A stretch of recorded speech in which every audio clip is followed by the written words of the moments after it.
Oke, welcome back to my YouTube channel. Pada video kali ini saya akan membuatkan soal tes masuk PT HM Sempurna Tbk ya, dimana perusahaan ini siapa yang tidak mengenal ya, merupakan pabrik rokok yang terkenal di Indonesia ya. Oke, mungkin di soal-soal ini mirip seperti soal-soal sebelumnya ya, tapi di sini saya telah mewawancarai salah satu orang ya yang melaksanakan tes di bagian REE ya. Jadi ini orang ini dia tes bagian REE ya. Ini khusus REE soal ini.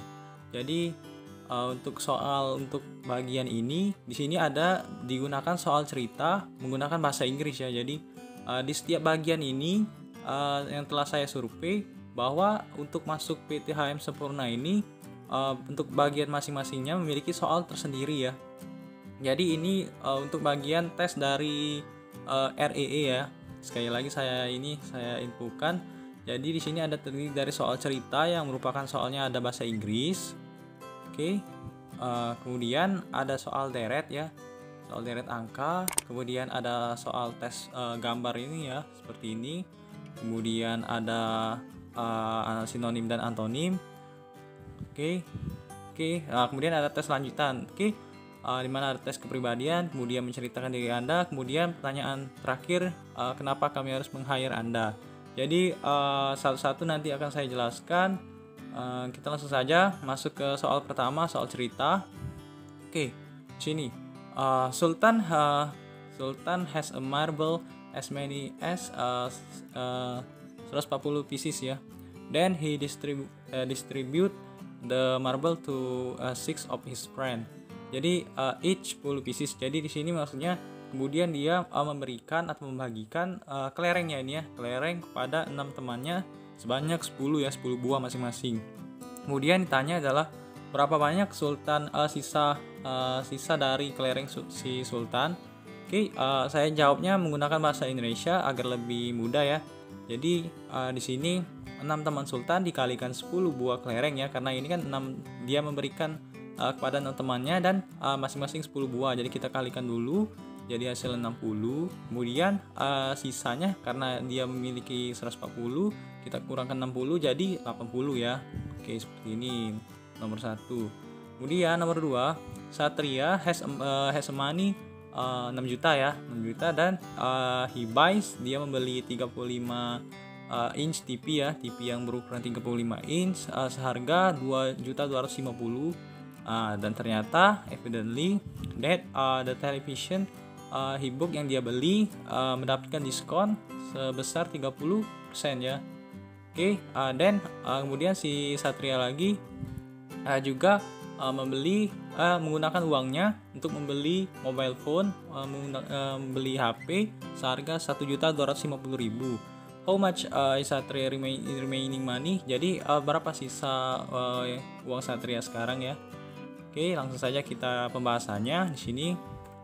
Harga diskon televisi kita hitung ya, dari harga 2.250.000 ini kita kalikan 30% ya.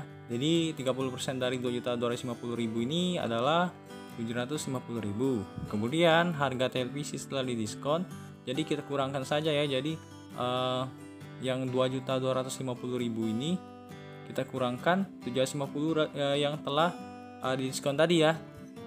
Jadi harganya adalah 1.500.000. Ini jadi harga setelah didiskon ya. Jadi harga televisi itu seharga 1.500.000. Kemudian total belanja dari ini 1.500.000. Kemudian ditambah 1.250.000 karena dia membeli HP. Jadi totalnya 2.750.000. Yang ditanya adalah sisa uang Satria, maka uang total keseluruhan tadi 6 juta, kita kurangkan harga seluruh pembelian dia tadi ya, 2.750.000. Jadi sisanya adalah 3.250.000. Next. Nomor 3, the distance between city A to city B is 270 km. Jadi jarak antara kota A ke kota B adalah 270 km. Jika ditempuh menggunakan mobil dengan kecepatan 90 km per jam. Berapa lama the long journey take ini? Jadi ini adalah ditanya waktu ya. Oke. Cara untuk menjawabnya di sini kita diketahui jarak kita buat dulu. A ke B adalah 270 km. Kemudian kecepatannya adalah 90 km per jam. Tanya adalah waktu. Jadi untuk menjawabnya kita ingat ya rumus ini. Sebenarnya kalau rumus untuk jarak ya ini ya, jarak sama dengan ini ya. Jadi P per T ya. Nah, karena ini yang ditanya adalah waktu, maka kita balik ya. Jadi T sama dengan S per V. Ini ingat ya, ini per V. Jadi T waktu sama dengan 270 ini. Oke, yang ini per dibagi 90 km per jam sama dengan 3 jam ya. Oke, misalnya ditanya sebenarnya ini jawabannya sudah benar, tapi jika ada konversi menjadi ke menit, kita ubah 3 jam dikali 60 menit ya. Jadi sama dengan 180 menit. Oke, itu soal ceritanya bahasa Inggris. Kemudian ada soal deret. Oke, di sini saya telah memberi langsung penjelasannya ya. Ini di sini bahwa ini menggunakan deret plus 3 ya. Karena di sini 4 ke 7 3, kemudian 7 ke 10 3, 10 ke 13 3 juga ini ya. Oke, yang ini ya, ini salah ya. Ini 16 ya. Karena ini kan plus 3 semua ya. Berarti jawaban di sini 19. Kemudian di sini 19 tambah 3 22. Oke. Ini telah saya kasih ini biar kalian lebih ini ya, lebih langsung paham bagaimana bentuk deretnya. Oke, ini juga plus 3, akan tetapi bedanya di sini adalah ada setiap ini ada pengunci 5. Lihat. Yang ini. Nah, yang membedakan lagi deretnya di sebelah sini ya. Jadi untuk ini kita buang sedikit. Jadi 3 ditambah 3 6, 6 ditambah 3 9, 9 ditambah 3 12, 12 ditambah 3 15, 15 tambah 3 18. Oke, jadi seperti itu ya. Ini deret penguncinya 5. Di sini penambahan 3. Oke ya. Oke, next kita jauhkan dulu. Ini jawaban untuk nomor 3 adalah deret tipe plus 5 dan min 3. Jadi gini. Jadi 4 ke 9 plus 5, kemudian 9 ke 6 min 3. Kemudian 6 ke 11 plus 5 lagi. Kemudian yang ini 11 ke yang kosong ini berarti min 3. 11 dikurang 3 8. Kemudian 8 plus 5 3 13. Jadi seperti itu ya. Ini 13 lagi ditambah dikurang 3 10 ditambah 5 15. Oke ya, seperti itu ya kira-kira. Jadi ini untuk yang jawabannya kosong tadi. Oke. Next, ini juga saya telah kasih ini, berarti ini deret plus 5 ya.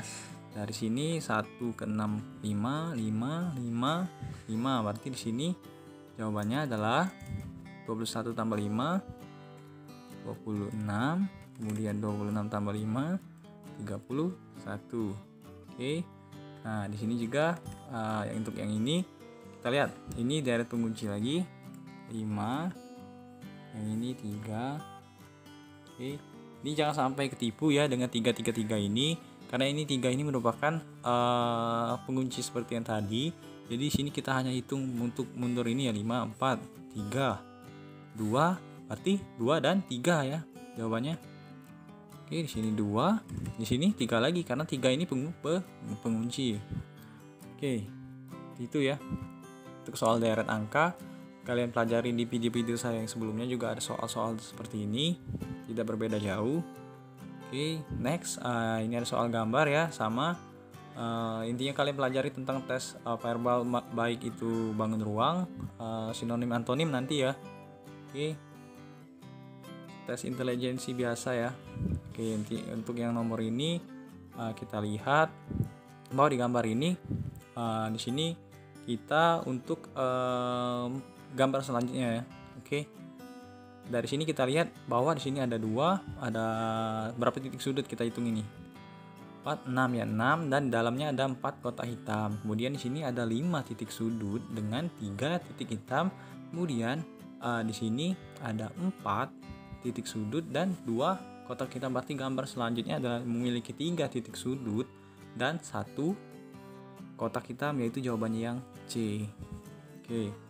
Di next nomor 2. Di sini kita lihat gambar ini hanya ada 2 garis ini ya, kemudian ditambah 1 garis, kemudian ditambah 1 garis lagi tengah ini, kemudian ditambah 1 garis ini. Berarti gambar selanjutnya adalah tambahan garis yang ini sini ya.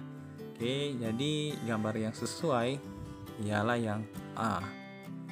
Oke, next nomor 3. Oke, untuk gambar selanjutnya yang ini ialah kita lihat ada 4 titik sudut. Berarti jawabannya adalah memiliki 4 titik sudut dengan masing-masing gambar ruang yang berbeda. Jadi jawabannya adalah yang D, 4 dengan gambar oke, di sini ada 2 ya.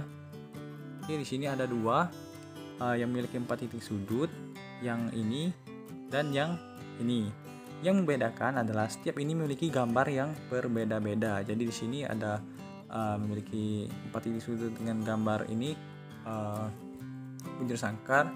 Kemudian di sini ada ya yang ini ya, mirip yang ini. Berarti jawabannya yang tidak ada ini, berarti jawabannya yang D karena berbeda ya. Oke.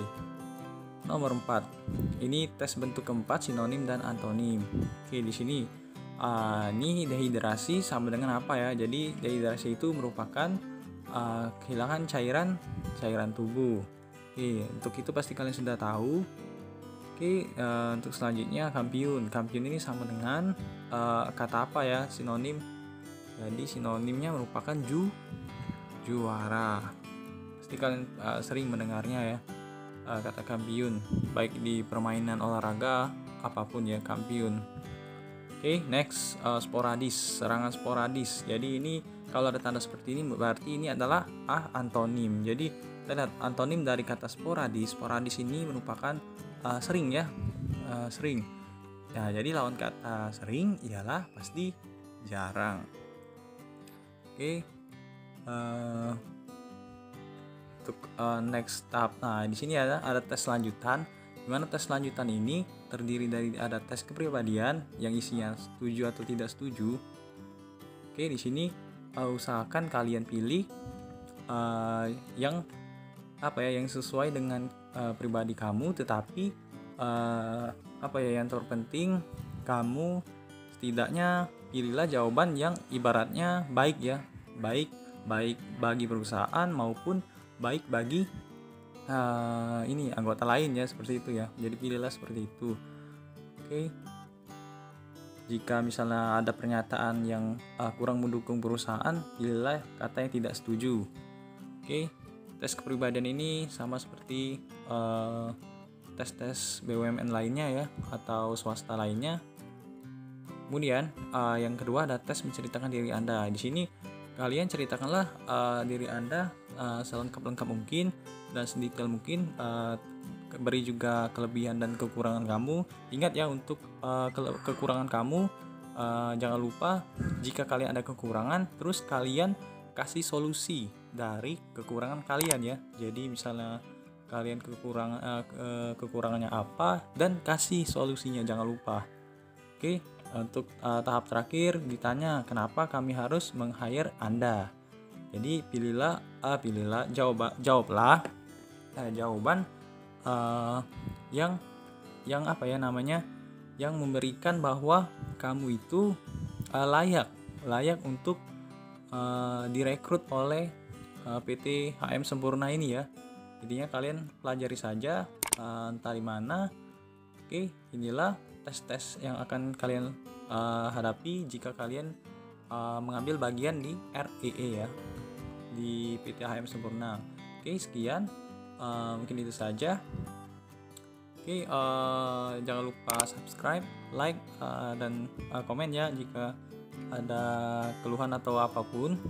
Oke, Terima kasih.